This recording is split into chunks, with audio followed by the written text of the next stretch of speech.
There we go. All right. Hey guys, um, behind the scenes at the games, I am currently in the RV, just hanging out right now. It's 1:30 p.m. out here, and at 2:30, I'm supposed to go check in for my first orientation, where they'll likely share with us events 1 through 6. I think that's all coming today, and we're supposed to be fitted for, not fitted. We're supposed to come in an outfit, which I have right here, uh, that would allow us to get warm or work out or even be ready for practice an event. Practice. That's what they said. They used the word practice, which is interesting. So, what does that mean? What are we going to practice?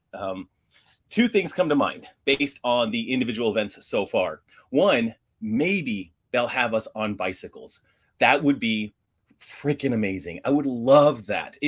I don't think that's happening. Like, I just don't think they're going to do it, but it'd be just so great. It'd be so great to be able to do some version of the bike tow to bar, chest to bar, uh, uh, bike thing. It'd be just so great. And also just go ahead and do all 5 laps. We'll just make sure that we all do the correct amount of laps. That'd be really nice. So that would be amazing. The second thing that they could fit us to is the jerk blocks, the jerk stands, because that needs to be really set for each individual person. I feel like that's probably more likely because that's just a little less overall coordination for the CrossFit team to have all the masters and adaptive athletes do something like that. So I think that could be really, really interesting. Anyway, we'll find out what that is. I'm just speculating. So maybe we're biking. Fingers crossed. There we go. Fingers crossed. I would love that. If not, we're doing jerks, and that's cool too. Maybe they'll fit us for something else, like a yoke carry or something. Who knows? But I'm ready, and I will be ready. And that background noise is my AC turning on, keeping it cool in the rig right now.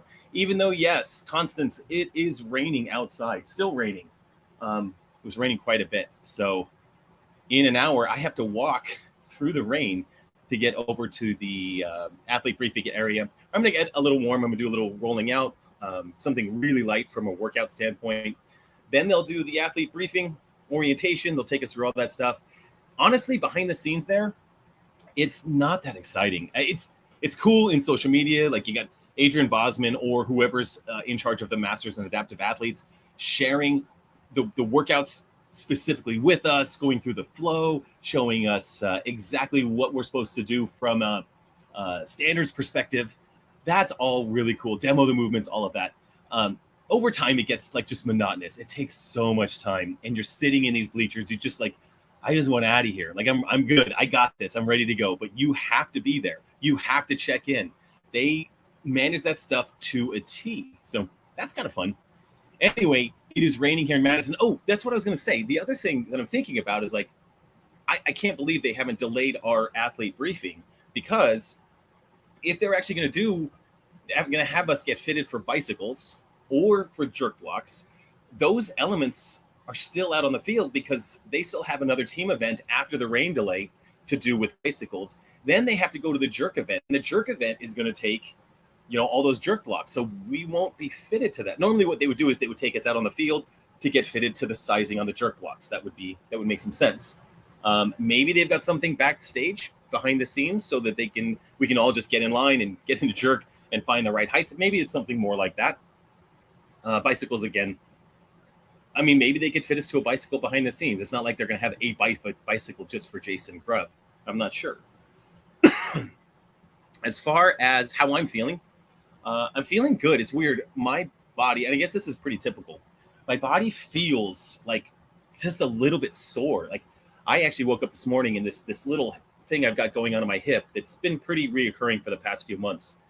It was so achy, or it ached so badly that, I mean, I had a hard time sleeping at 6 a.m. At 8 a.m., grabbed my coffee, bulletproof coffee, couple of Advil, which I don't love taking Advil, but just to get that pain, maybe a little inflammation down. Like there's just something mad in there. There's always something that's angry.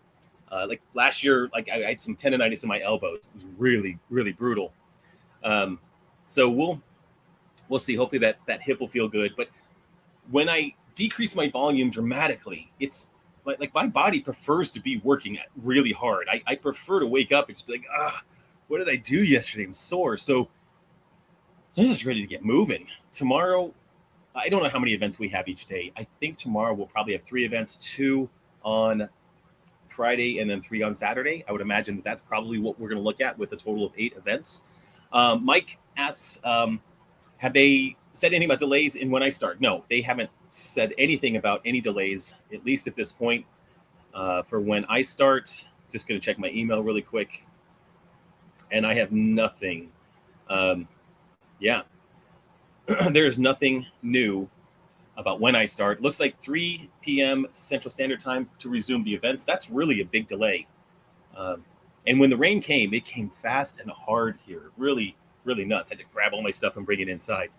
But so far, we are at the games. It's fun. I'm excited. I'm excited for the athlete briefing. I'm excited to head over there and do some movements. Probably going to do some bike and some ski. I mean, just to barely get sweaty, but just get some movement in. I'll do some rolling out and a little bit of mobility. And actually, honestly, Mayhem has a little workout for me to do today. So I will do a little workout that Mayhem says. I think it's a total of like an 8-minute warm up, 8 minutes of working out, and then 8-minute cool down. Really simple stuff. All that helps me to stay calm internally, helps me to just get some movement, some blood through my system. And I did decide to start eating some lunch, which I've got some cottage cheese here. I just ate about this many, that many blueberries. So having a little bit of lunch, and then I'm going to go ahead and, go out and do some stuff. All right, guys. Let's see. Yeah, okay, so let's talk about this. We can go ahead and talk about some things while I've got you here. I see that my internet connection is a little slow, but I hope I'm coming through clear. So, yes, BK, I will do some active recovery. That's basically what I'm doing, active recovery. Mike M, thoughts on the first event, Chaos? So, yeah, the fact that 2 guys came in accidentally having only done 4 laps instead of 5 laps. Maybe they did 3 laps, but I think they did 4 laps. That honestly happened to me last year. The first event that I started off on was a 4.5 mile run. It was 5 laps, 1,200 meter laps, something like that. And I knew exactly where I was. I knew where my competition was. I got 4 laps. I was chasing this guy. It was right on his heels. And we were pushing the pace really hard. It was just us 2.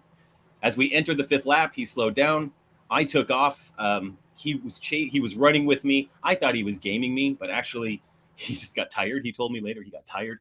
So I got to the last 400 meters and I took off. I come sprinting down the field and I'm like, yes, I won first place. I was so happy to get first place. And then I look on the leaderboard and someone else beat me by like 4 minutes.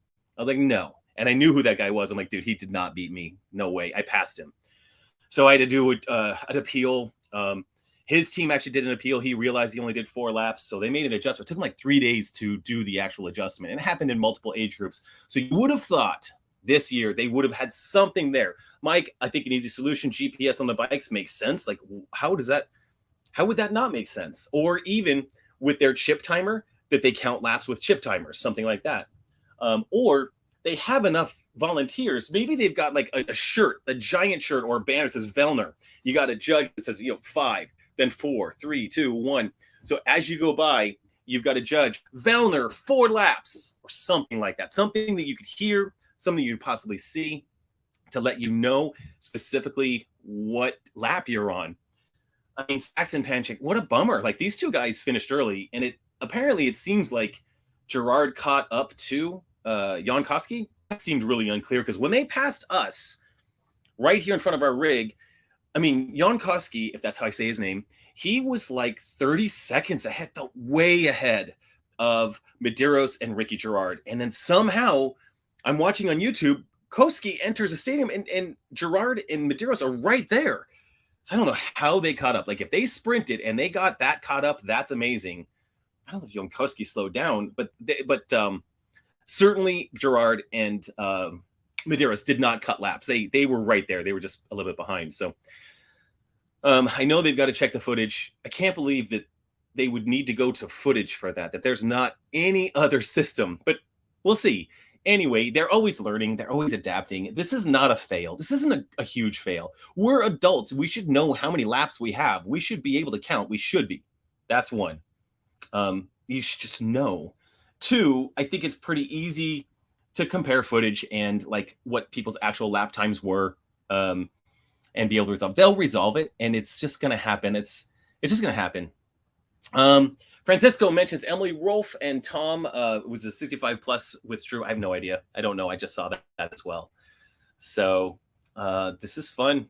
It's really fun times out here. And honestly, like to have that first event, have something go wrong, like 4 laps instead of 5 laps, like it makes it dramatic. It makes it kind of like, I want to be on that. I'm on the edge of my toes. I want to know what happened. How are they going to resolve it? What's going to happen with Saxton and the other guy? I don't know the other guy's name, but I mean, it was obviously the other guy's judge was like, no, go, like pointing him in, which was an incorrect.